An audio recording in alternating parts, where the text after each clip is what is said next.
Welcome to episode 2 of The Outrage. I'm Big Al. This is Spencer Byers. And Spencer, we weren't in last week. No, sabbatical. I had to go Sabbatical? to I had to go to UFT for football, and then I had to go immediately to Ottawa for my mother. So that was fun. But you go. What were you doing? I was procrastinating. That's about Of course. it. I'm not going to lie. It's been a rough time. So we, for those of you who don't know, we go to school, College of Sports Media, and As you can tell from behind as you us. can tell, yeah. For those of you watching on YouTube, so we're pretty busy, and it's been a little tough getting back into that back to school groove. So Oh yeah. it was just one of those where we were kind of just burnt out, and as you just heard, Spencer was pretty busy. So, but hey, we're back. It's all that matters, and we think we have a pretty good show for you guys today. We're talking Blue Jays because they're doing a really good job at hanging on to a wild card spot. I was actually at the game last night. They're playing. You were? Yeah, I You was. actually called a George Springer home run for what I saw on Snapchat. It was super. Oh, dude, it was super cool. I can't wait to talk all about that. So the Blue Jays were playing. Wow, I have a brain fart. Come on, I was there. The Orioles, Baltimore There Orioles. you go. I can't forget about those guys because they're pesky and I don't like them. I'm just putting it out there right now. I'm not a fan of the O's. And then we're going to talk Roger Federer because he's retiring, which is still weird to say to this day. We'll talk more about that in depth as we go on. And then the NFL because, well, it's Football. back. Yeah, It's football. back. Football. So I guess we'll kick things off. The Blue Jays. Thank goodness they won yesterday. I'm just gonna say that. I was very not optimistic going to the game once I pessimistic found, is the word you're looking for. Sure, Corey yeah. Brooks. I wasn't Pessimistic. I wasn't so I wasn't very excited to go once I found out that it was going to be a bullpen game. I was like, great, the bullpen. Yeah, your amazing bullpen in Toronto. Woo! Yeah, it's fantastic. But no, it was great. The Blue Jays pulled off a 6-3 win. That third homer was actually hit quite late in the game, literally 2 outs. And Jimmy Garcia coughing one up, but that's fine because he came right back and shut the door down. So 6-3 was the final. Matt Chapman, 2-homer night. I was really hoping he'd get that third one because that'd be cool. Matty Ice. Yonder Alvarez actually hit 3 last night from what I saw. Yeah? So there almost was 2 3-home run games from That individual was players last crazy. night. Crazy. Chapman was on. He was locked in. And then Springer. So I guess we'll get into it now. The story behind him. I've noticed when watching Springer, Uh-oh. his first at bat is usually atrocious. Terrible. That or he's like it's a first pitch swing, lead off homer kind of thing, right? Fair enough. No, last night his first at bat swings at everything, strikes out, goes to sit down. Okay. Then I had some people next to me. I was on the flight deck yesterday, and they were like, "Hey, do you think he does? What do you think he does his next at bat?" And I'm going, "Well, he didn't do very well his first one." I was like, "He'll either make contact and get on base, or, it's gonna be a fly out." Yeah. It's usually how it goes. Fly out, straight away center. Everyone was bummed out. It was close too. Like they had Cedric Mullins, their center fielder for the O's. He was on the warning track, so it was carrying, and it was right there. Like I had my head over the flight deck. I was like, "Oh, is it going?" And then you just hear. I actually had a video of it, and you hear everyone just going, like it was pretty funny. And then his third at bat. This was cool. I had like a king. I had a big moment. I don't want to swear on this because I'm deciding PG. that I'm We're going keeping PG. it PG. We're going Yeah. WWE PG. Yeah, I had a gung ho moment. There you go. We'll say that. And so full count for Springer on his third at bat, and it was his third time around seeing, facing the pitcher, which was Lyles. Don't ask me what was his first name. I'm pretty sure it was John or like something like that. Starts with a J. He's an Oriole. Who cares? Yeah, nobody cares. Anyways, it's irrelevant. No And, offense to Baltimore. Yeah, well, a little bit because I hate the O's. Anyways, so full count, and they're like, "Well, what's he gonna throw now?" I'm like, "Okay, listen, it's a full count, and then usually it's a full count. You know what's coming, right? It's a fastball down the. It's you're getting a fastball, or it's something that's got to be in the zone because they don't want to walk you." But I'm like, so I was telling the guy next to me, I didn't even get his name. I feel so bad, but I can't even give him a shout out, poor guy. And I'm like, listen, full count. He can't throw him a fastball because Springer's too good. He's going to hit that one, no problem. So in my head, I'm going, he's going to have to throw something off speed and in the zone. I was like, I bet you he hangs a curveball right here. Next thing you know, hangs a curve. Bye-bye. See you later. And it was a 3-run shot. I know because I have George Springer in fantasy. So that was You a pretty lucky guy. That was a pretty nice homer by George Springer. Oh, it was huge. I got the alert right after. I think it was Correa hit a 2-run shot, and I was like, "Oh, thanks, Carlos. You're helping me in the playoff run right now." And then Springer hits a 3-run. I'm like, "Thanks, George. Yeah. I really appreciate that." No, it was unbelievable. Crowd was really good. Not completely sold out. I know today's game is sold out. I actually, when I was walking out of the building yesterday, I heard one of the securities talking to, I guess, a fan. I think they might have been newcomers because they're like, "Oh, is it always busy like this?" And well, first of all, yeah, it's Friday night in Canada's baseball team, so yeah. And it's also September, and they're trying to make the playoffs. Yeah, exactly. It's a huge game. It's actually important baseball now. And she goes, and the security guard, she's like, "Oh, it's sold out." I was like, "Oh, cool." So, unfortunately, I can't go to the game tonight, though. They're playing the Orioles again, game 2 of a 3-game set at Rogers Center. Then they play them 3 more times at Camden Yards near the end of the regular season, so that'll be interesting. Is that last series of the year? Is that the last No, series? they get Boston. Oh, I was checking yesterday. They got the Red Sox at the end of it. Their home games are winding down, though. So yeah.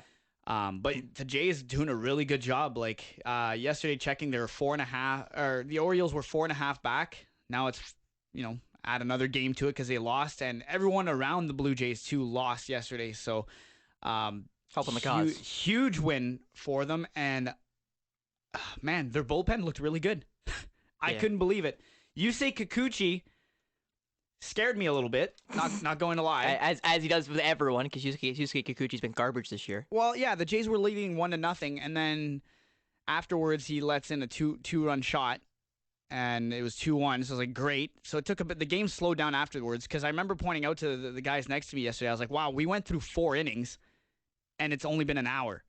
But then the game ended at 10 o'clock anyways, so it was like, it didn't matter. So the game definitely slowed down a little bit. But yeah, Kikuchi looked really good after that homer, though. 3 up, 3 down afterwards, so that was nice. Julian Merriweather just coming back from the IL. He'd been dealing with an injury there. I believe it's upper body. I think it was like his elbow or something like that. Actually, I want to double check that one because I don't want to be wrong, first of all. Well, yeah, you're wrong. You're wrong all the time. It was a 60-day IL thing, so it was pretty big. So, like, you got to assume it was something. You're wrong all the time, Al. So that really makes no difference. But no, I want to say this to you right now. So Cleveland right now has got the number 3 spot in the wild card because they're the division leader in the Central. Even be there. Well, they're actually doing really well. They've been on a streak too. Them and Minnesota have been really hot as of late. I believe Minnesota's been as well, from what I remember. But the Jays right now currently in 4th of the wild card. They play Seattle in the wild card currently, if the playoffs started today, and the winner of that would play Houston.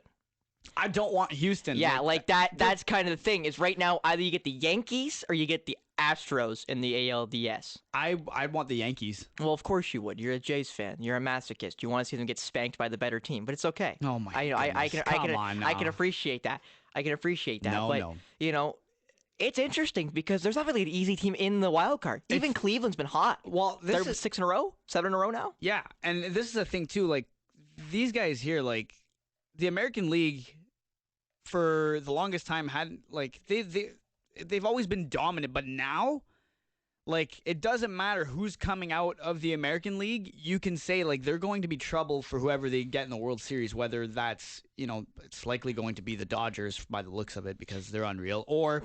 Well, yeah, that's problem with the NL. Is the NL feels like a one-team race. Like, it's the Mets have been good, but they've been streaky recently. I know, Jerry Seinfeld came up with his thing about the trumpet thing was stupid because they haven't won anything, and I agree with the sentiment, but I can hear Ray Williams, one of our teachers, in my head saying it doesn't matter. You play to win the game, and that's all I keep hearing in my head when I think of Jerry complaining about that. But it is basically just the Dodgers and bust because the Dodgers expect to be there. They're one of those teams where they expect to be in the finals. They expect to win the World Series. They expect those type of things, comparatively speaking to other teams where we're just trying to make it. We're just trying to make the playoffs. We're just trying to make the ALDS, make the ALCS. Their World Series are bust because they spend so much more money than everybody else. Their payroll in the 300 millions, comparatively speaking to the Yankees as well, who do spend an obscene amount of money. Yeah, but the Blue Jays right now, they're hot. Before yesterday's game, they had won, I believe, 20 out of their last 29. And right now, if they win today's game against the Orioles... Yeah, I can't forget that, which is, by the way, Saturday, September 17th, we are recording this. So yeah, at about 1:30. Yeah, about 1:30. So if you want to look back on the schedules or stuff like that when you listen to this. Anyways, that'll be their 6th straight series win. So, they're hot right now. And I was actually concerned when they lost 11-0 to Tampa Bay the other day because I was like, here we go. This is where they got hot and now they're going to cool off. Yeah. And then everybody else is going to heat up while they're cooling off. And it's like, here we go. But yesterday, though, the nice thing I will say about the Blue Jays is that other guys other than Bo Bichette did something. Yeah. And for those of you who don't follow the Blue Jays as much as the big guy sitting across from me. Yeah, sure, yeah. Where was I going with that? My thought. What, that Bo's been gross in September? Yes. His average is like 400 and 500 from ridiculous. No, yeah, he's hitting like, I think it was 575 the last time I checked, which was a few days ago. Like he's hitting almost 600 in the month of September, and he's almost in double digits for homers, and his RBI count was in the high 20s. Yeah. And it's only week 2.5 now, I guess you could say, of September. Yeah. He's gross. So, but it was nice to see Matty Ice Chapman get off his tail yesterday. Yeah, he's been kind of bad in a Jays uniform hitting wise. Obviously, he's a great fielder, one of the best fielding third basemen in baseball. He had a good month of, I believe it was July. He got hot at some point this summer. We're all busy, right? So I don't always get up to there watch. in Timmins, you just forget, But he's part of the 20 homer club this year. So, and the Jays, by the way, this is kind of like a dig to you because Jays first team in, I believe, the majors that have 5 guys on their team this season that have 20+ homers. They're the first team to achieve that, like to have 5 guys this season. I'll have 20 homers. Yeah. Well, good for them. Whatever. Spread out the offense. We got a bunch of guys who have an average of 220. Attaboy, Al. Attaboy. Jays are doing well. They're extending the gap that they have in the standings against the O's, which is good because I don't want to see the O's in the playoffs. I don't. Why? Because I don't. I wonder where your hatred for Baltimore comes from. Like, I generally want to know. Because, the Yankees, it makes sense. Is there. Rougned Odor is there, first of all. I don't like that guy, so I naturally don't like him. But I didn't like... Honestly, it started when... I'd say 2016, when Eddie walked him off. Ubaldo Jimenez pitching, and then he walks him off. Not Buck Showalter not putting in his best reliever, Zach Britton, who was easily the best reliever in baseball that year. And puts in Ubaldo Jimenez, the absolute worst starting pitcher. Yeah. Oh, my Lord. Yeah, at that time. But yeah, so I don't know. It's something about them. They remind me of they kind of, I don't know, they're just pesky, They never go away. They shouldn't be there, and it's one of those things. They're young, Al. How can you not appreciate a really young, fun but that's the team? Thing. They're not fun. They're not fun. Look at what happened a couple weeks ago when I hate forgetting names. When he used to pitch in the Jays organization there. Yeah, I know. I can picture him. Yeah, I'll probably put the clip up for the YouTube fans. Yeah, we'll put it up. But when the bench is cleared, when the bench. Yeah, was it Gurriel? Was it Gurriel and Vladdy went after him? No. Gurriel's a nice guy. No, it was Teoscar. Teoscar was fuming. Yeah, no, so was Vladdy. Because was it Teoscar got his jersey ripped off? Because he started running and the guy got a hold of his jersey and he ripped it off. That was just because they were trying to. But anyways, so it was crazy. There's just something about I don't like him. I'm not a fan. He's got a really white name too. That's really aggravating. I think it's because what's his face there? Manny Machado and Jonathan Scope. You listen like Johnny Scope? No, like just that era of teams. Just that, yeah. There's just the vibe around it or whatever that was frustrating. So this is amazing. I don't know, but anyways, Blue Jays are doing well. They're holding on to a playoff spot right now, and now on to bigger things. Can I quickly mention before you go with Judge? Because I know that's where you're going. You're going with Judge. I want to mention Pujols. Albert Pujols is now 2 home runs away from number 700. He's gonna do it. He's gonna do it. I remember what was it 2 months ago when he was 30 away, or I'll say 20, 15 away. People were like, he should come back if he doesn't hit it this year to come back one more year. I would do it because he was really hot. He's been hot for the past 3 months. And honestly, what's really funny is if you look at his slash numbers, he is crushing lefties. His lefty percentage is he's over 300 average. His slugging's I'd say close to 600 maybe. He's been fantastic against lefties. Yeah, absolutely. And he hit off a righty last night for number 698 from what I saw. So he's gonna hit it. And I'm really happy for him because he did have such a horrible time in Los Angeles with the Angels. Yeah, and it tailed off really bad to the point where he got cut. With a $30 million contract. Yeah, and it's very fitting too that he's doing it with St. Louis. Yeah, the team that he, won, 2 MVPs with, maybe 3 MVPs with, won a World Series with. He's got 2 rings. Wainwright and Yadier Molina. Yeah, it's just who are still there. It's like poetic. Yeah, it's really nice. Hopefully he does it at home. I hope number 700 at home. That'd be unreal. If it's anywhere number 700's got to be put in the seats, I hope it's in St. Louis. It'll only be poetic justice. Yeah, and then whoever has to give up that ball. Oh yeah. What the amount of things that team is going to give them for that ball, unreal. Oh god. That, or maybe the guy will be nice, or woman, or child. Well, I think if they're a St. Louis fan, they will, because he was gone for so long and it's his first year. I think it'll be given back regardless. I'm just saying, it might just be one of those fans that decides to be nice and goes, "Hey, I don't want nothing for it. Here you go. It's huge." Yeah. I love the negotiations that happen when that kind of stuff happens. It's awesome. They score a goal or whatever. That's why hockey's uncomparable to other sports like that, because they keep the ball.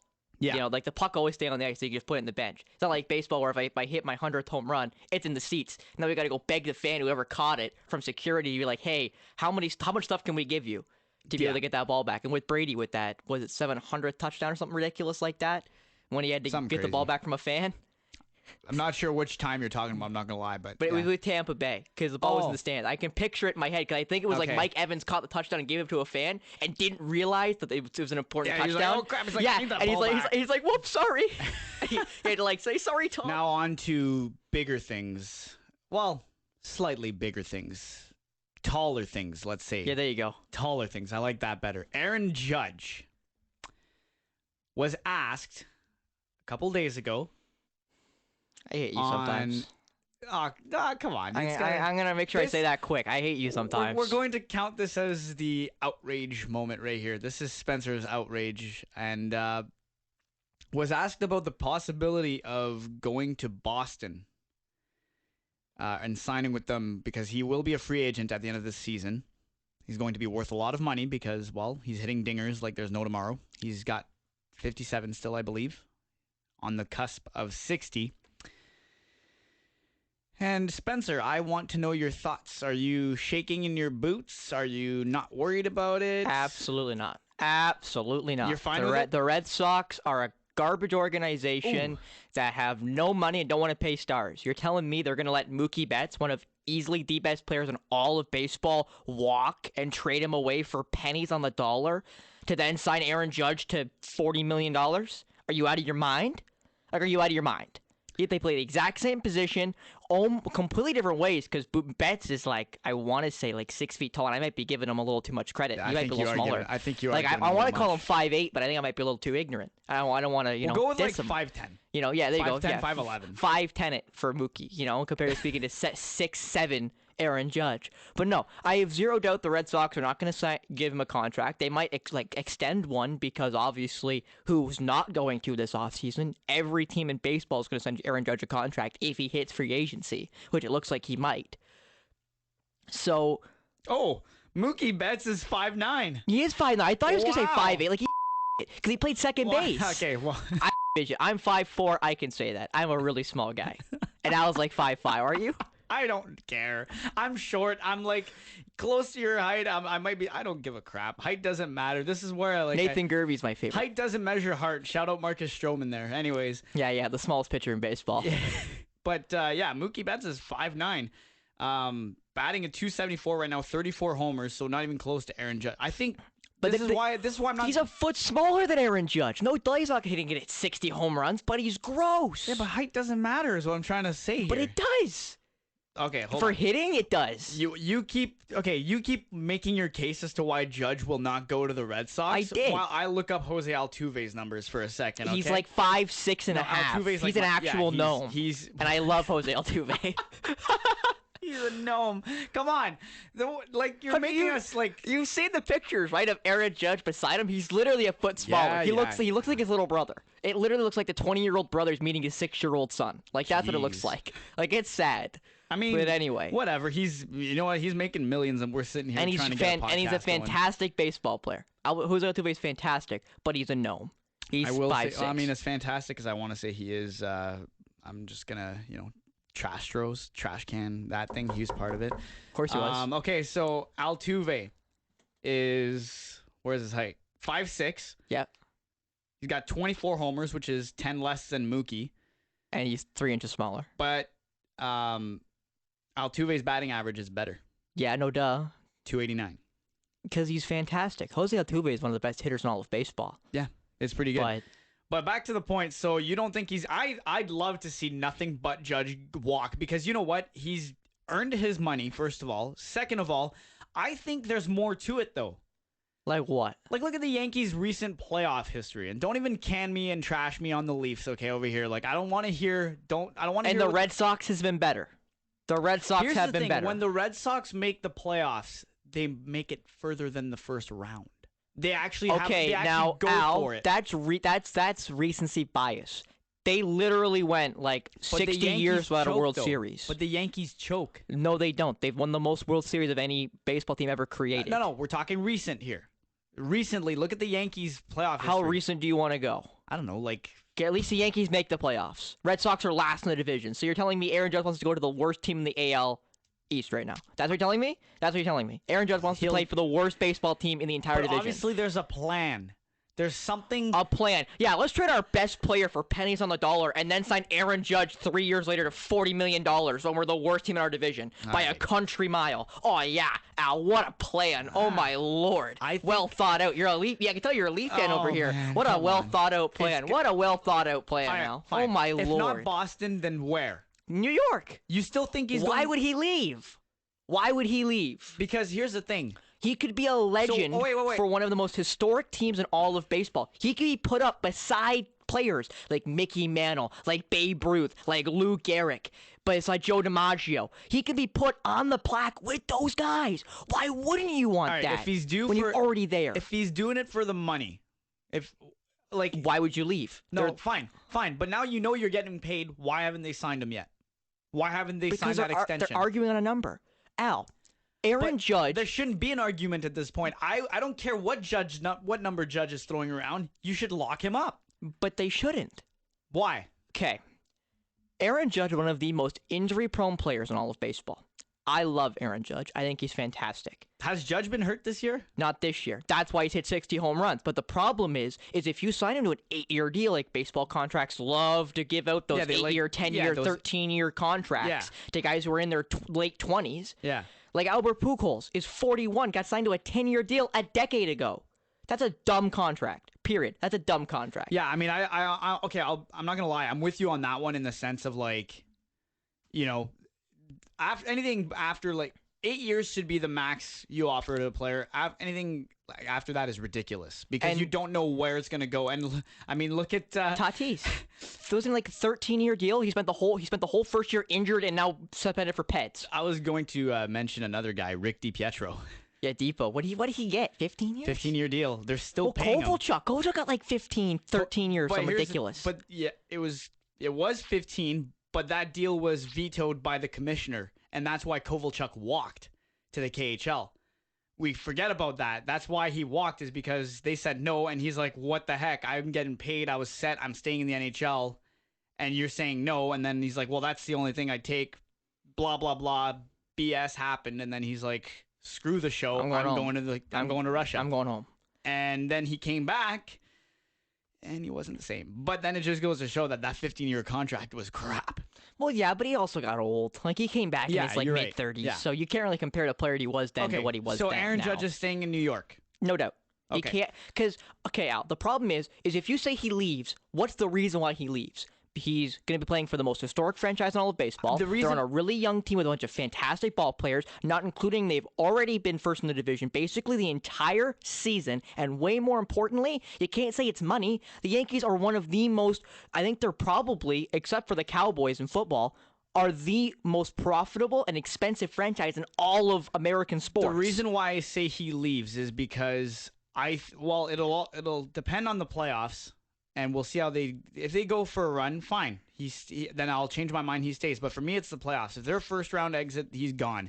I don't care how much money they're throwing at him.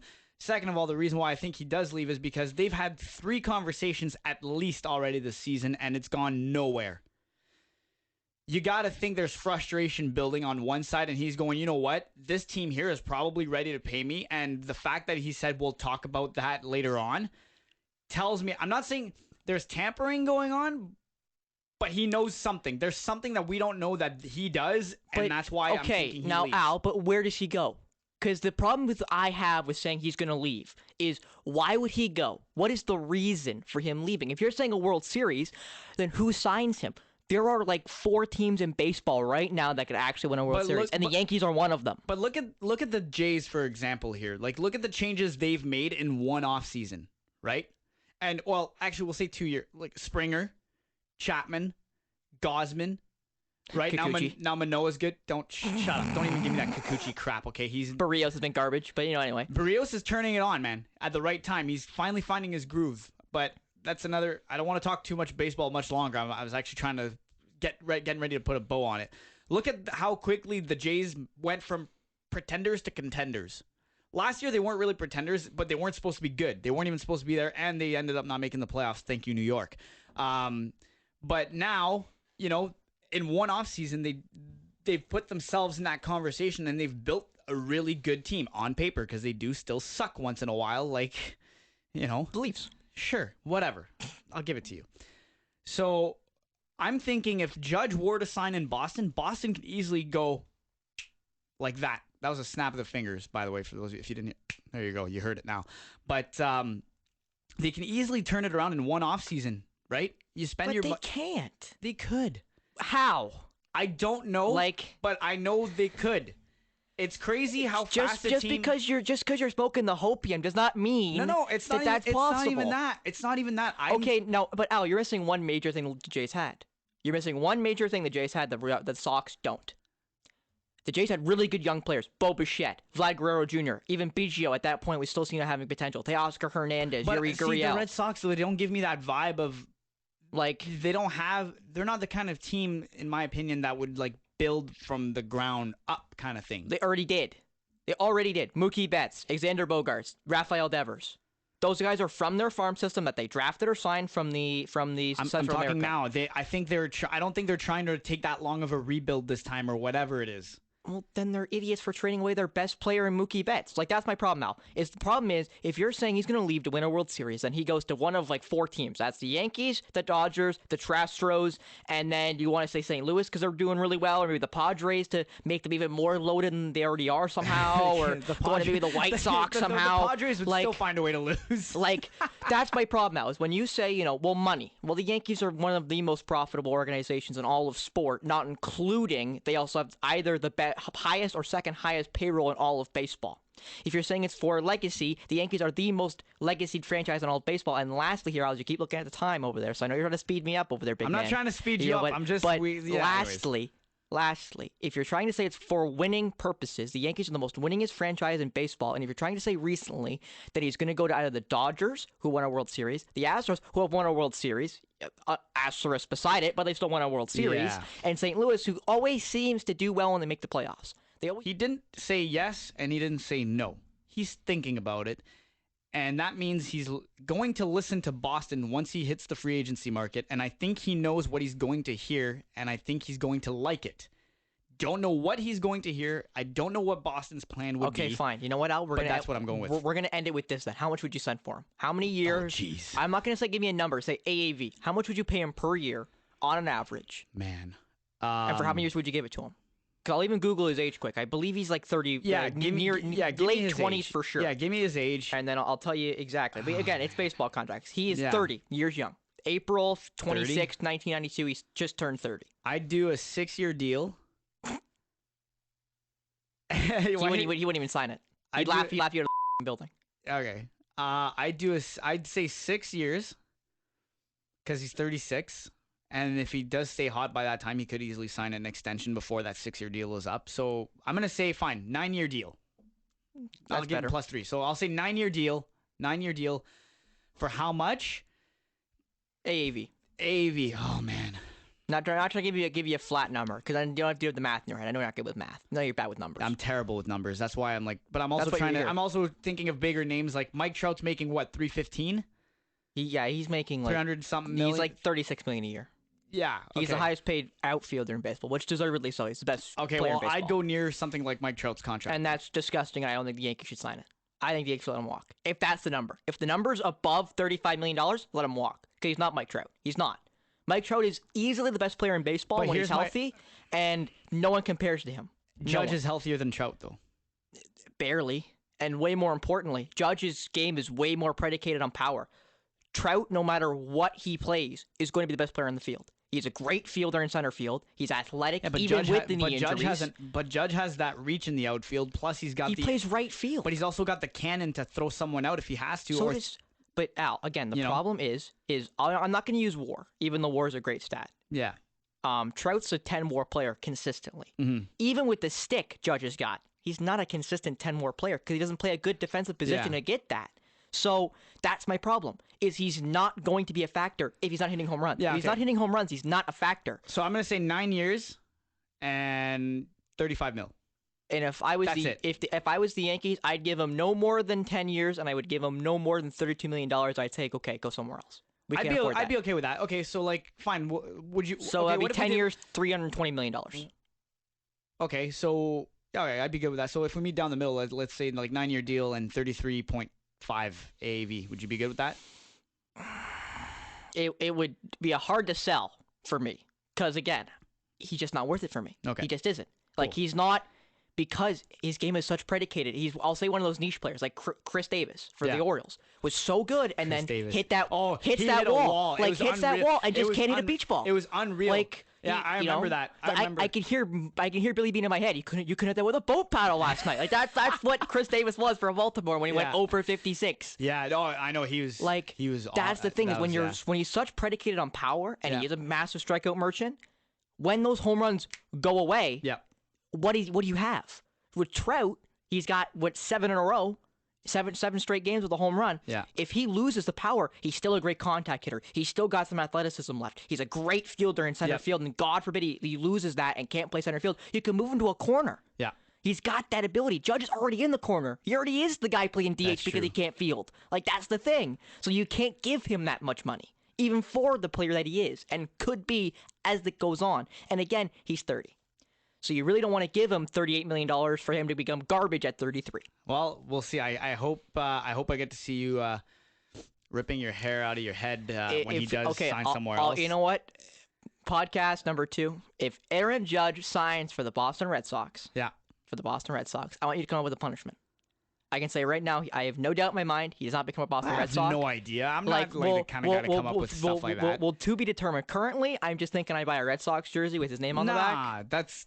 how about this? Buy me lunch. Buy you lunch? Buy me a lunch. I like to eat. Yeah, I know you like to eat. I can tell you, Big Al. Yeah, there you go. I know you like to eat. But, no, we'll think of a punishment. But I can tell you right now, lock of the year, Aaron Judge this summer does not become or I guess this winter, because baseball. Yeah. This winter does not become a Red Sox. I can guarantee that. Does not become a Red Sox. There you go. I think he does. So we'll see.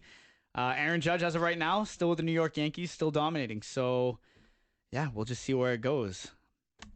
Ready to talk about this one? Federer. We're going to feel old. Federer. We're going to feel old now. You know what's really sad? I feel old. Roger Federer. Yeah.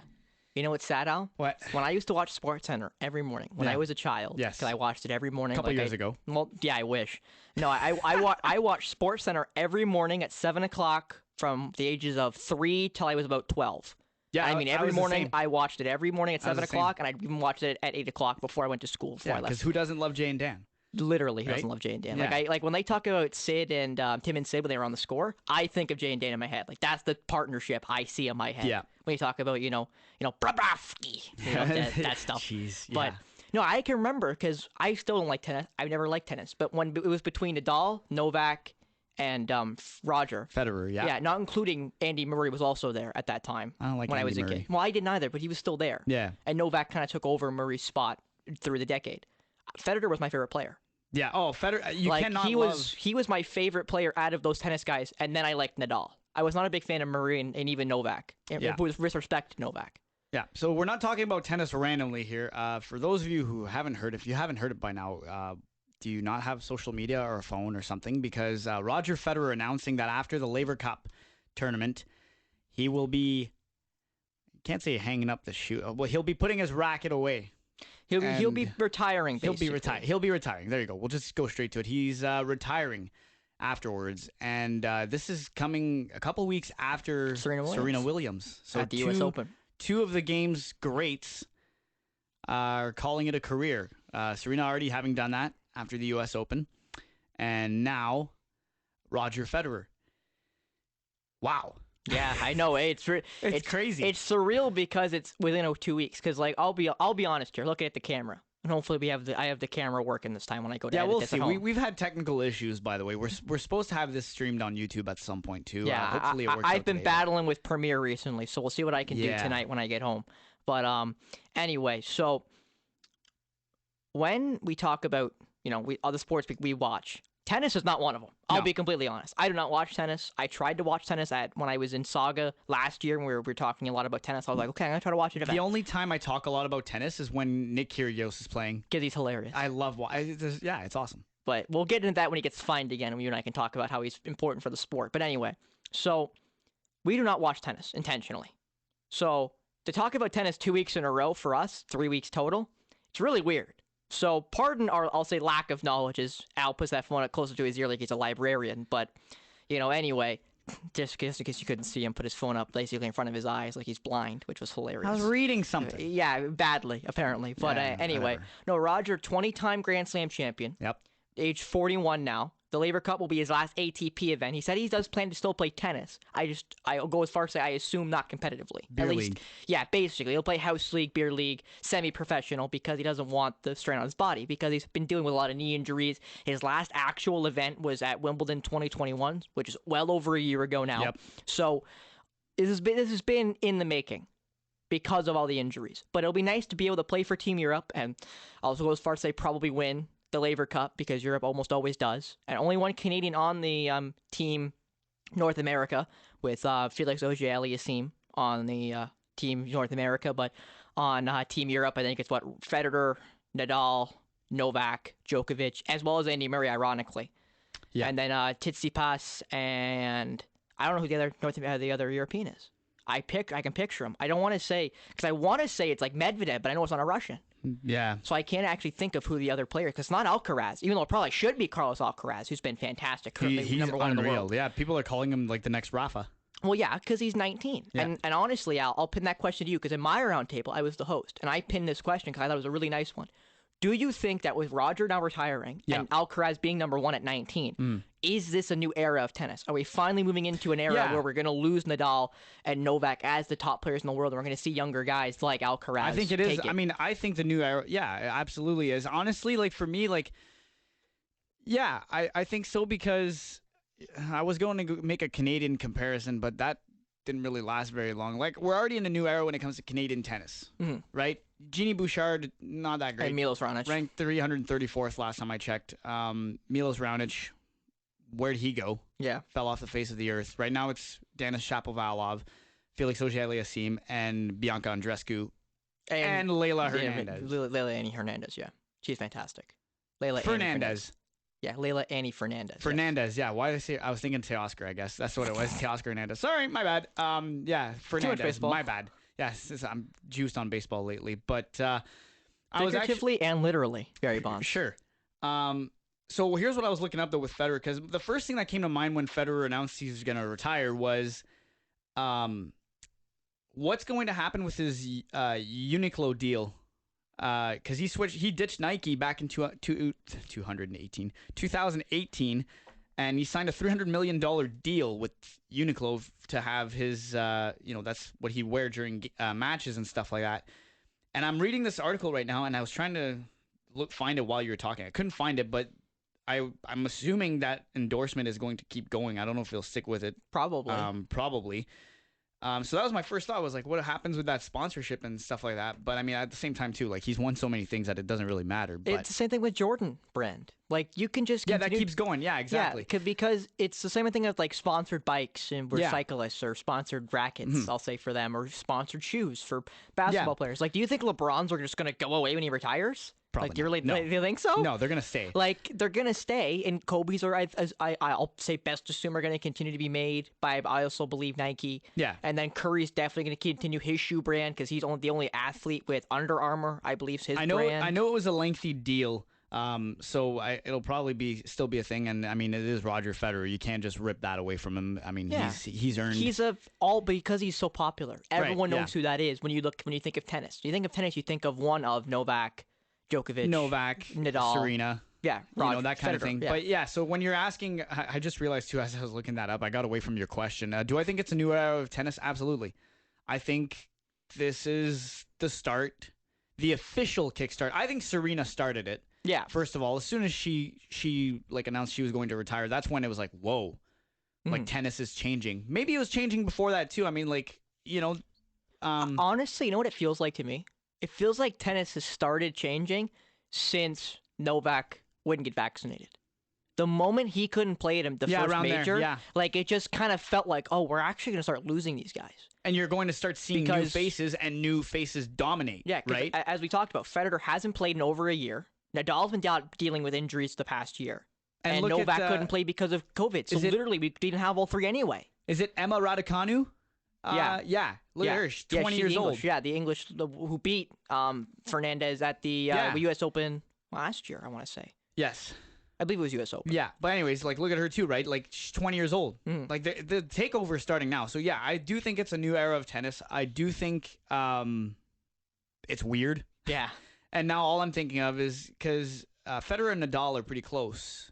41, Nadal's 36, Novak's 35. Okay, so sort of close, I guess you could say, in age. So well, they're on the back nine. Yeah, and Nadal, though, here's the thing, though. He's still winning.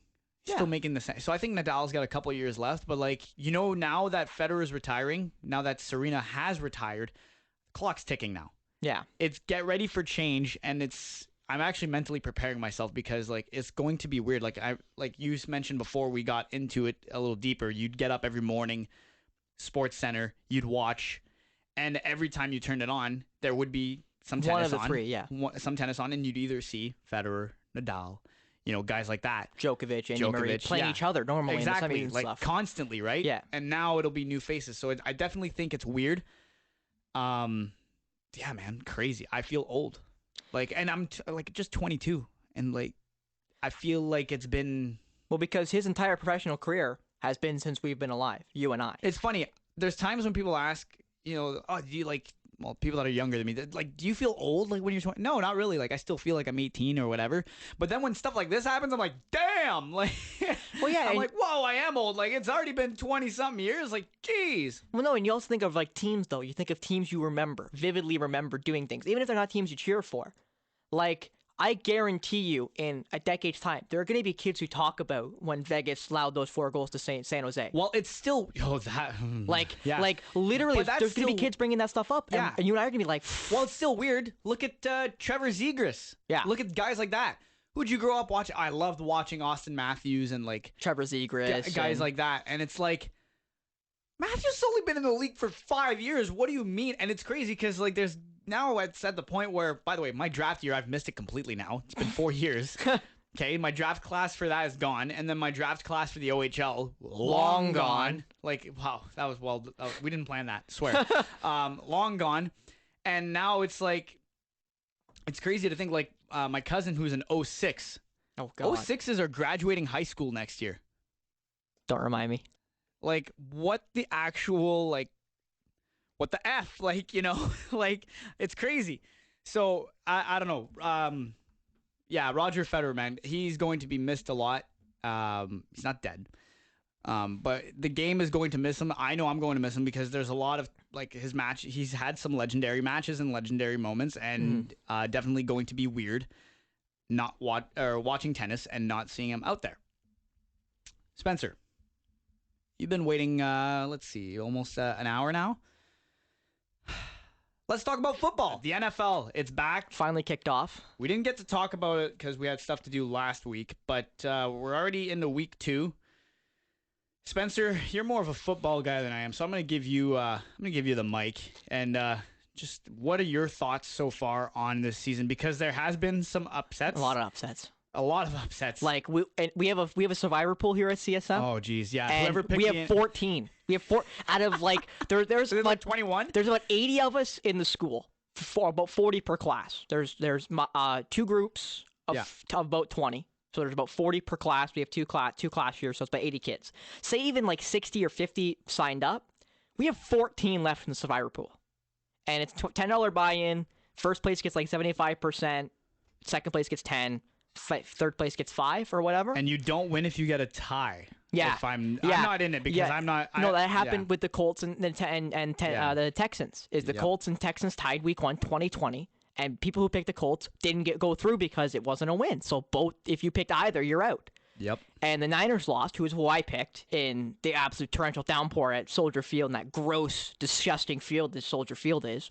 Detroit almost won a football game last week. Hey, Detroit, I'm going to get into them in a minute, Al. Don't even get me started. Don't even get me started on Detroit. I'm going to get into them in a minute. You're getting heated about Hold on. Here, how about this? How do you think Broncos fans are feeling? No, Al, stop it right there. Stop right there. Stop right there. I'm going to start with the Niners first. All right. My favorite team first, and then we're gonna divulge into other upsets that happened. So the Niners lost 19-10 to the Bears. Awful game in torrential downpour at the disgusting, awful, gross, heinous field in Illinois that they call Soldier Field. They ruined the McCaskies. You insert swear word here. The Bears. The Bears. They haven't been good since the 80s when that happened. Anyway, so that aggravated me because I'm out because of a torrential downpour in Chicago because the Bears suck, and then I should have crushed them. And then the Broncos absolutely get shellacked by the Seattle Seahawks by Geno Smith going like 23 for 28. Wait. You call 17-16 a shellacking? Al. Did you not see that? Al, they shouldn't have been in the football game.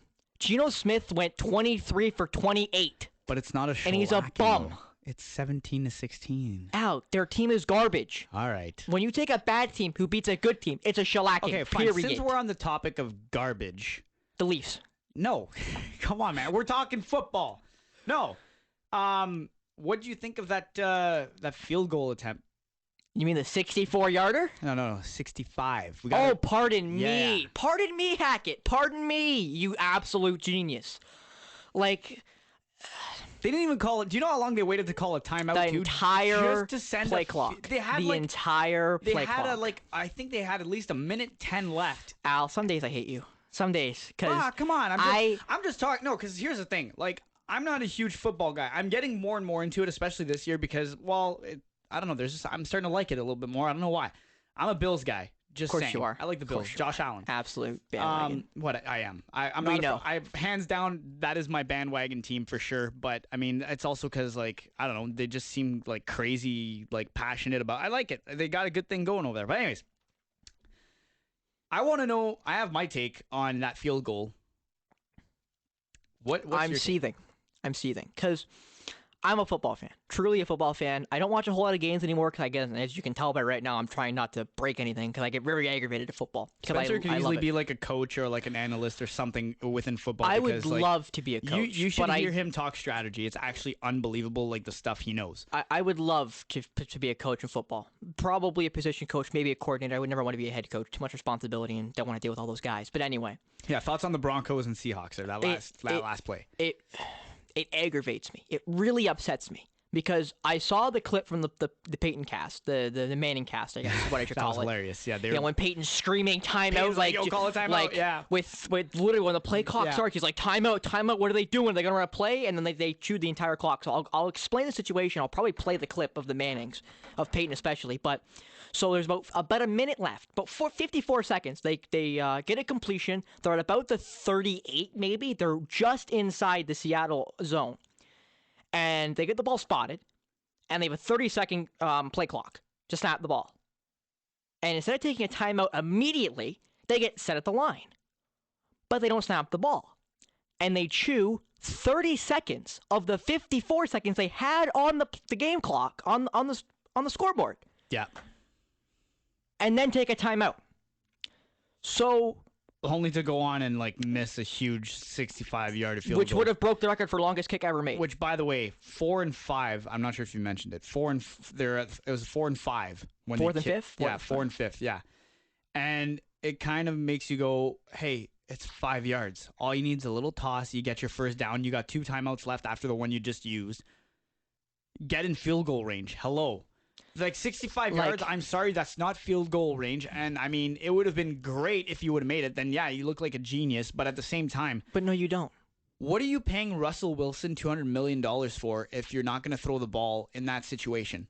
Al, I'll even go farther. I know it's only week one. That was only week one, but like... But even Hackett came out and said it was a mistake to not go for it on fourth down, which obviously, thank you, rookie head coach. But at the same time, he also, during that same interview, he also said, well, we had a plan. And a bad one. Yeah, like, what the hell was your plan? Like, bank on your kicker? Like, hello, you banked on your quarterback to throw the ball, not your kicker. Like, I'll put it this way, Al. That's all I'm going to say. I hate making fun of or belittling people who are in, because I understand mistakes are made by professional teams that would never be made at beer league because of the pressure you're under. Like, you know, a bunch of the guys that go to CSM are big Formula One guys. They talk about Ferrari making all these, you know, literally just like day one errors. Yeah. And it's like, it's because they're under so much pressure. You make mistakes like that because you're under pressure. It's not because you don't know how to do it. It's not because you're not good. It's you're under pressure and you make a mistake. But okay, if you called a timeout, I wasn't watching that one because I was actually watching the Steelers and Bengals game. I watched some of that during a. That was unreal. That game literally like should not have gone OT. But anyways, I picked Pittsburgh. You picked Pittsburgh? I bet Pittsburgh. Good for you, man. Because I made money on Pittsburgh. Wow. Okay, so good break for you. Oh. But if you call that timeout, aren't you like talking to your quarterback and asking him, "What do you?" Well, shouldn't even be. I don't know. For me, that shouldn't have even happened. I would have easily been like, Russell, you're staying out there. Find a way to get across that those 5 yards, and then try to get us closer to field goal range, like 40 yards, let's say, in 2 downs. If not, then we'll kick from wherever we are. But you can't kick from 65 yards out, man. That's crazy. It's ludicrous. It'd be record breaking. The longest kick ever made, to my knowledge, is Justin Tucker tying the record last year at 63 yards when he bonked it into the end zone against, I want to say it was the Lions. They were down by either, I think they were actually maybe tied. But it was like, I know they were down because I remember watching the game because I picked them in like week 3, and Tucker hit a 63-yarder. It hit the bottom crossbar and popped in for them to win. And it was a 63-yarder, and it was one of the most amazing kicks you'll ever see. That's crazy, though. But I don't understand any of the thought process. If you have 3 timeouts, even 1 timeout, call a timeout before the play clock starts. Yeah. You have 54 seconds to make something happen. Even if you think kicking the field goal is the best opportunity, why wouldn't you at least give yourself enough time where if you do turn over the ball, hopefully they can make a mistake? Yeah. And you can capitalize on it, which no, you can't. You don't have enough timeouts. There's not enough time on the clock. You're going to lose the game if you go for it and don't get it. But you're going to lose the game if you miss the field goal anyway. And it's not a chip shot. It's not a 30-yarder, even a 40-yarder. It's a 65-yard field goal. Yeah, like that is not a chip shot, easy field goal, easy money in the bank. If it's any other team that doesn't have like a big name quarterback like Russ Wilson, fine. Not even. Try your luck. No. Maybe try your. After, like I said, for me it's week 1, so I'm like every team. This is where you have the debate. I don't think it'll bite them in the ass in like week 15. Is what I'm trying to say. But at that point, though, you know where you're going to be in the standings normally. I guess. You know you're more worried about where we're going to finish in the division, and they're in one of the hardest divisions in football. But the only thing I will say about that is, at least they did it in week 1, and it's not like they had the playoffs on the line and decided to But you lost to an inferior team. Like, you lost to a team that might win 5 games this year. It's week 1, right? Like, that's the thing. Like, the Broncos are probably going to be fine. Al, the problem with that logic, honestly, is football is different than every other sport. In hockey, there's 82 games. In basketball, there's 82 games. In baseball, there's like 162. Yeah, football, you got 17 games. Yeah. That's what you got. By the way, the Broncos get your boys tomorrow. They get the Niners? Yes, sir. Oh, they're going to be at 1-2 then. Good for them. Happy for them. But anyway, in Trey Lance, I trust. Anyway, so all right. I'll go with this out. And this is how I'm going to try to end the conversation and go over to the other upset. I believe there was one more. You want to talk about the Lions? I want to talk about the Lions. Anyway, is now you're getting the problem of analytics versus the football guys. Mm. And I truly believe in every sport that you can put them together and you can make it work. Yeah. You just have to have 2 people, an analytics head and a football coach, who are willing to listen and understand the other side's perspective. That's the problem, is when you take a guy who's always done data analytics and always been in that world, and you put a guy in football, always played football at a college level, always coached, they're never going to see eye to eye because they see each other as alphas. And alphas do not like other alphas. They don't. They normally cannot coexist. You need two people who understand even a little bit about the other and try and work a little bit at trying to understand each other. And like Staley right now for the Chargers went for it on fourth down 4 times in one game and lost, and everyone belittled him for it because of analytics. Even though if you pay attention to analytics, he was right 3 of the 4 times on making his decision. So that's again where he has to take a timeout right there. He has to go for it because there's no reason not to. What's the gain? And you'll hear me yell it from the rooftops because I did it when I was doing commentary for UFT. What is the gain? Anytime you do something in any sport is what do you gain by doing what you're doing right now? What do you gain? Everything, and I'll say this right now just because second episode, I think it's important to get my level of ideologies out. I believe every sport's the same at a molecular level. And I'll explain with this, except for baseball, because baseball is an individual sport played in a team base. Everything for every team sport is maximize versus minimize. If you can maximize your strengths and minimize your weaknesses, you're going to win no matter what sport you're playing. Basketball, hockey, football, soccer, doesn't matter. If you maximize versus minimize. So if your best player is your quarterback and it's 4th down and 5 inside their zone and you're down and you're not close enough to make a field goal, you have to go for it. There's no question. There's no debate. Take a timeout with 54 seconds left. You call them Russell over and say, okay, what do we like? What do we think they're going to run defensively? Are they going to run a zone? Are they going to run a man? Do we think a bubble screen will work? Do we think we should run some sort of sail concept? Do we think we should run some sort of flood concept? Do we think we should run some sort of bunch set where we try to just cover the line with a mesh concept, but the Chiefs love to run? Like, you just think about it that way. And you just say, okay, we're going to go for it because I want my best players on the field. So if we lose, I can at least fall back and say my best player was on the field. That's fair enough. Before we go to the Detroit Lions, because I know you want to talk about them, I want to make a correction. I was accidentally on week 3 scheduled, not week 2. Broncos get the Texans this week. So that's an easy win. They'll be 1-1. And the Niners get Seahawks, right? Yeah, and they're going to be 1-1. Yeah, your 49ers get the Seahawks. Yeah, exactly. They're going to drop 30 at least. And Detroit is actually getting the Washington Commanders. Hopefully they get a win. They should. Which I'm still trying to come around with that name, but I like that name a lot better than the other name they have. You the football team? I'm talking before they switched to football team. Really? Yeah. I like Commanders a lot. Well, I honestly, that's like the one team name that has changed. That you're okay with? That I'm like, okay, I can get around that. Cleveland Guardians still sounds weird. They should just went back to Spiders. They were called the Spiders in the early 1900s. But so I really want to hear what you got to say about this because this is week 1. The Detroit Lions drew the Philadelphia Eagles. Gross. Philadelphia. And the Eagles, just to say, got away with a win there, 38-35. So, Spencer. I love Detroit. Not the city. Detroit's a kind of yucky city. I've been there enough times. Okay, but go ahead. I love Dan Campbell.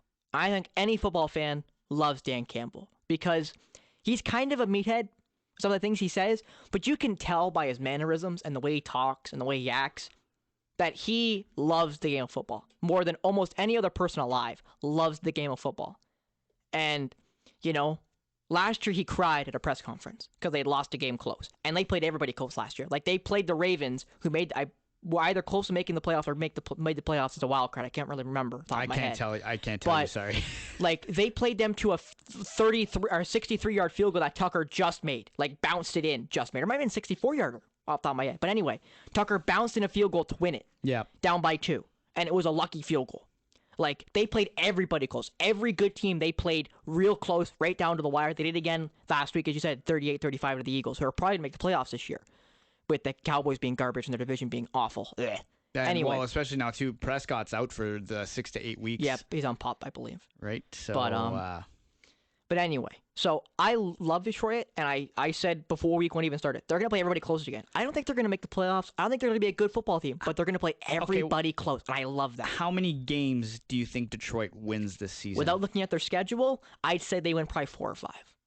Like, I don't think they're better than a whole lot of teams. I just think the way they play, the way they act. Like, I watched a little bit of their game. Again, I was at a Little Caesars with my, or not Little Caesars, dear Lord, Eastside Mario's, pardon me, my mother's favorite restaurant. We were at one of those in Ottawa after the ceremony, and I was asked to put on a football game, and they had on Steelers Bengals, and then switched over. Okay.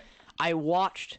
I want to say Okuda, Jeff Okuda, their main out boundary corner. But anyway, he made a stop on 4th down, and they got the turnover on downs, and their whole sideline was up. They were hyped, like they were all up, and I love that. I love camaraderie. I'll say playing for the shirt. Like I don't want to say you and I've talked about yet, but I love passion. Because I love sports. I do. I love sports. I love the idea of sports. I love everything about sports. Yeah, so it's one of those things. Yeah, like I mean, so I want to see passion. I want to see athletes care. I do. I want to see you care. Okay, as a Niners fan, there's nothing more angering than us losing to a division opponent, Seattle, the Rams, the Cardinals, and then me seeing Debo dap up one of the other players. Like, no, you should walk off the field and not even shake one of their hands. No. Yeah. I understand sportsmanship. No. Mm-hmm. I'm a Niners player right now. I just lost to them, and they suck. Like, no, not one Niner player should have shook a hand in Chicago. That team is garbage. Yeah. That team is awful. And we played in horrible conditions, and we still should have won. Mm-hmm. And I'm saying we as if I was part of the team, by the way. Like, if I was a head coach, I'll go as far as say, if I was Kyle Shanahan. But that's just my opinion, is no. I don't care. I don't care. Mm-hmm. No. I'm not shaking your hand. I'm not your friend. I know we're part of the union. The union works after the season starts. Season right now, I'm on this team. You're against me. We are not enemies, period. I hate the way sports has gone now, with everyone being buddy and shaking hands, and hanging out. Like, good for you. Do it in the off season. When the season starts and you're putting on that jersey, who's not wearing that jersey ain't your friend. They ain't. They're gonna hurt you. They're gonna put you down, try to make you lose. Mm-hmm. Not in my world. I hate it. I hate the lack of passion. I hate the lack of fight. And it's one of the most angering things as a fan, because when I'm sitting on the TV screaming at it because I hate the call he just made, and at the end of the game I see them not care. It's nothing more aggravating. There's nothing more aggravating. And Al, I know you feel that. Oh yeah. I was just about to say, like, I mean, this is I want to stay on football and not go to hockey, but that happens quite often where we talk about one sport and we go back to hockey because that's just how it works. You love hockey there, Northern Ontario. And I mean, that's exactly how I feel when I watch the Leafs. There's a lot of times where it just seems like they don't care, where there's no effort. The frustrating part, I think, about being a Leafs fan, and I want to go back to football because this is what we're on. I know to bring it back. It's okay. Okay, good. You got it figured out. Good. Is there's a reason why I don't watch the regular season anymore. Yeah. Oh yeah. Because do you know how many times, and Leaf fans that are with them from the get-go, from AJ. Game 1. AJ. I'm not talking about him on my podcast. Sorry. The fans that are with them from Game 1 all the way to, well, Game 7 of a first-round series, the first thing they say when they watch a Game 1 of the playoffs game for the Leafs is, where was this all season? Yeah. Oh, now it's the playoffs. Now you care. Yeah. How about you, like, so that I get where you're coming from, where in that sense. And I think that, yeah, there should be, I do agree they should. I think it's okay, like, if you got a buddy on the other team, yeah, fine. Just go see that buddy. Don't do it in front of the cameras. That's all I ask. It's so hard to do, That's though. all it's the I NFL, ask. right? No, but go to the locker room. Call them on the phone. Like, they flew in there. Call them over on Saturday. Yeah. Like, I don't care who your friends are. I don't. I have friends. I do. Sadly, somehow, I do. Somehow. Come on now. But at the end of the day, if I'm working for TSN and they're working for Sportsnet, I'm not going to bring them over to the Sportsnet set or TSN set and be like, hey, yo, what's up? And dap them up. No, they're the competitor. Right. They're the bad guy. Yeah. In all fairness. So at the end of the day, I despise it. There's nothing more angry. Is this outrage moment number 2 now? Oh, no, Al. This one's it boils my blood, and this is how I'm gonna bring back to football. The Lions. That's what I love about the Lions. Is they're so competitive. I can tell there's passion there, and that's what I love. And that's why you like them? Because I can tell you they're not a good roster. They don't. They have a couple good players. Amon-Ra St. Brown, love his name by the way, is fantastic. I like Jared Goff. Not great, but I like Jared Goff. DeAndre Swift, their running back, is fantastic. I love Swift. Loved him at Georgia. But, like, I like a lot of their players. Okuda from Ohio State, 3rd overall pick, like him. They're not a good team, but they fight. They show care. And if I was a Lions fan, I would love it because it shows me they're showing effort. Because, Al, you said it right there. The one thing as fans want, we don't even care if we win. Winning's great. As long as you gave it your all. As long as I can end the game and smile and say, okay, at least we tried. At least there was effort there. I saw effort, and that's the problem. Yeah, and that's why, honestly, not going to lie, people were asking me, I guess we're back to hockey. We're wrapping this up soon anyways. So when people ask me, "Oh, how are you feeling?" Hey, how are you feeling since the Leafs lost to Tampa again in the first, or not again, but like, how are you feeling after another first round exit loss to Tampa? And I honestly, that one hurt the least. Believe it or not, and for those of you who watched that entire series and you're going, "What? You're nuts? Really? That didn't anger you more?" No, because Tampa is a really good team. They made it to Game 7. They were one goal away, and the only thing I'll say is this: that game should have gone to overtime. That's all I'm gonna say to that because it's in the past. I don't care anymore. Regular season's about to start in a couple of weeks, anyways. I don't give a crap anymore. But yeah, that's why it didn't make me that mad because they were so close, but at the same time they deserved to be in that situation. Yeah. Whereas when you look at the Montreal series the year prior, they didn't deserve to be that shouldn't have been a Game 7. I don't care how. Yeah, they were close. Again, they fell up short. Yeah, they had a 3-1 series lead. No killer instinct. No, they didn't care. It's the same speech over to, we came short. Oh, we're going to look at what we're building again, and all that. Yada, yada, yada. There was effort this time around, though, and that's where I'm in agreement with you. I could see why you like the Lions so much, and it's because they try, and that's all you can ask for, right? So they show they care. Like, there's nothing more angering after a game when you lose and you're just steaming already because you can tell there was no effort, no passion, no fight, no desire in the game. And they come into the interviews and they're like, we'll go back to practice, go back to the drawing board, and come back next game. No, I don't want to say I want to hear an apology, which I kind of do. I want to show me you care. Yeah, it's like just say something that fills me with confidence. Like, okay, these guys see what I see. They're not just like, it's all right, we'll figure it out later. They care. They actually show, oh, yeah, we know we played like garbage. We're going to try not to do that again. Like, we can't promise we're not going to, but we're going to try. Not to, yeah. We're going to at least try to show some effort and not do that again and play like absolute trash. Because, there's nothing more ridiculous than losing by a blowout and them saying, well, we have some positives. And, that's why I hate NHL goalies. I'll end with this. I hate NHL goalies. You hate NHL goalies? I hate how they all go, they're all positive. They're like, a couple of saves. Like, why can't you just be honest? You let in 5 goals and 18 shots. Why can't you say, I played like garbage? Oh, that, yeah. I played bad. I mean, just be honest with yourself. Yeah, but it's rare that you'll hear a goalie say that. Me, it's more of That's my problem. Me, it's more of the coaching staff. And this is also, Keith. Yeah. No, not him. Babcock was worse for this. Oh, well, sometimes there's those hard lessons and, this and that and blah, blah. I hear that word come out of the Leafs' mouth once this season. Nobody's going to be safe around me. No one's going to... Listen, you've learned enough. This is Matthews is what? 16, 22... I don't want to do math. Like 7th year, maybe?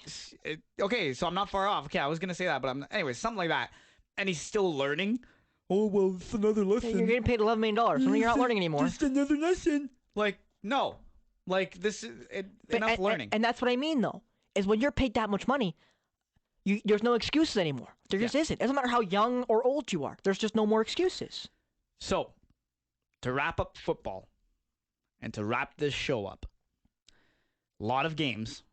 Sunday Night Football is tomorrow, September 18th. I'm going to go through all of these games. Okay. The only one, if I think it's an upset game, I'll question you on it. But other than that, I just want you to go. Okay, don't give me spreads or bets. Just say who you think's gonna win. No, yeah. Okay, Carolina Panthers, New York Giants. I'm going Panthers.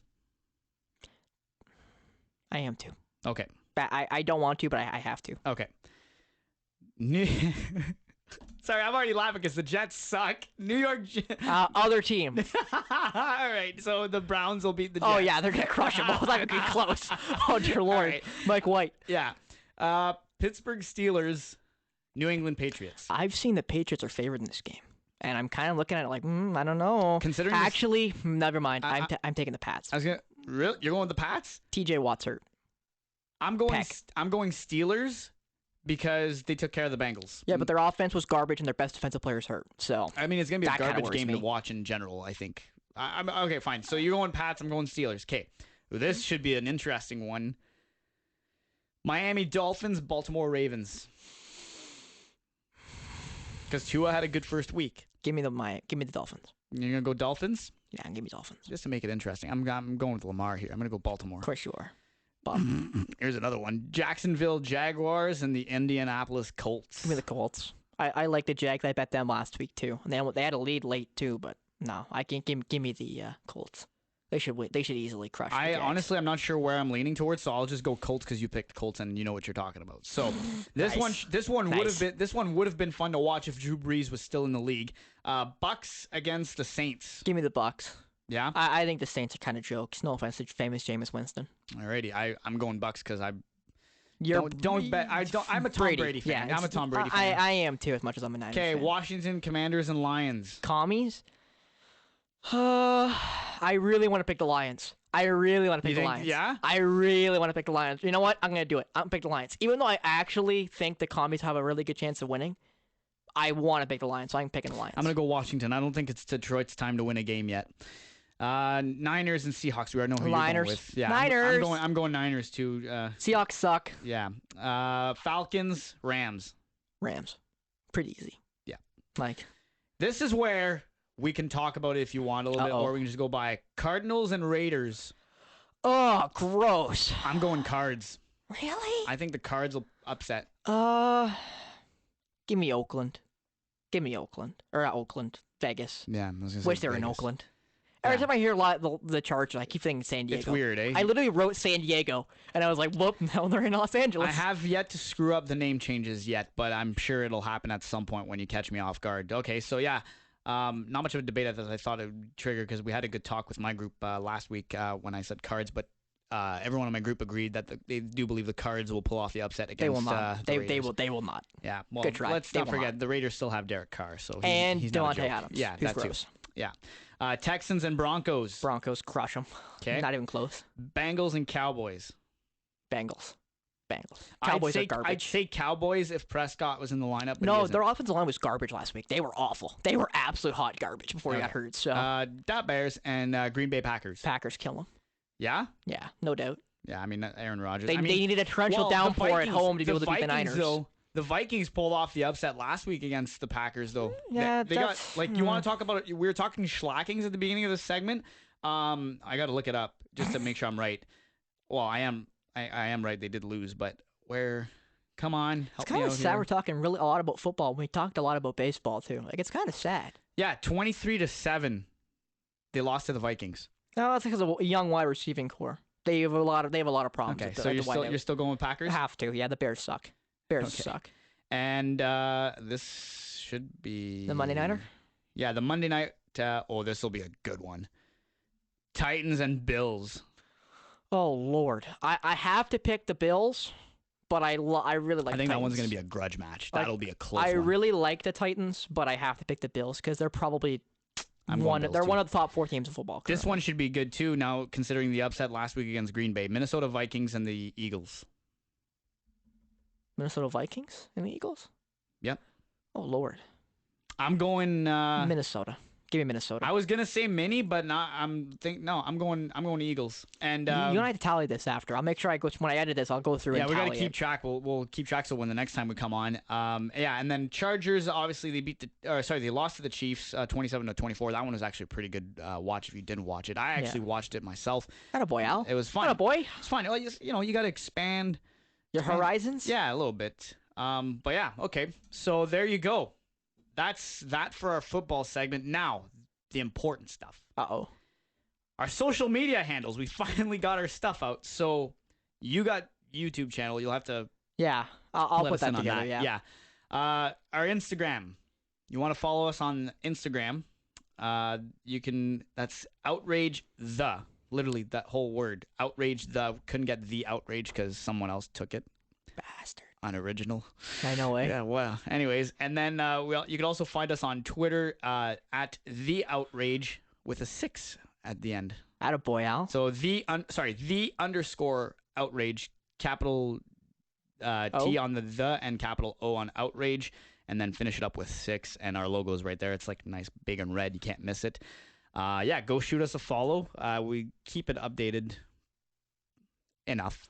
Yeah, you do, of course. I do. Yeah, I'm the social media freak here. Yeah, I'm the editor. I sit nice in the chair. Yeah, Spencer actually does really good work with the editing and all that. So hopefully nothing gives us any issues like our last episode. Hopefully you enjoyed our conversation. We know we talk a lot. Yeah, these are always going to be longer than we hope. Yeah, we were trying to go for an hour, and we went for an hour and 15. Oh, an hour and 15. It's the same as last I'm week. probably gonna edit this one down a little bit, but Yeah, you know, it did drag on a little. Yeah, we'll see. We'll it's make about a an few hour tweaks. and 10 minutes, probably maybe an hour and 5 when I'm all said and done. But you know, you and I also took a week off, so I think it's deserved. You know, you and I went a little long. Yeah, exactly. So what we're gonna try to do is we're gonna do it bi-weekly for now. So every 2 weeks. So the next time we chat, it'll be week 4 of the NFL season. We'll probably try to send out picks on like Instagram. You and I will do a little bracket. We'll pick our teams, just winners, outright winners. Yeah, and then we're starting to get more active. This is only episode 2. We're just getting started. We're just getting rolling though. But we just want to say though how much we appreciate everyone who's already given us for having launched 2 weeks ago. On the outrage right now on our Twitter page, we're up to 41 followers. So thank you for those who follow. We do follow back, by the way. So by the way, my French accent came out there. By the way, we do follow back. So shoot us a follow, and we'll interact. We'll start coming out with polls soon. The whole shebang. Same thing on Instagram. Give us a follow. We're at 23 now on there. So once again, we appreciate those who have been with us from the beginning, and we're just getting started. Yeah, just getting started, eh? Spencer Byers. I'm Big Al. This has been episode 2 of The Outrage. Hope you enjoyed. We'll talk to you later.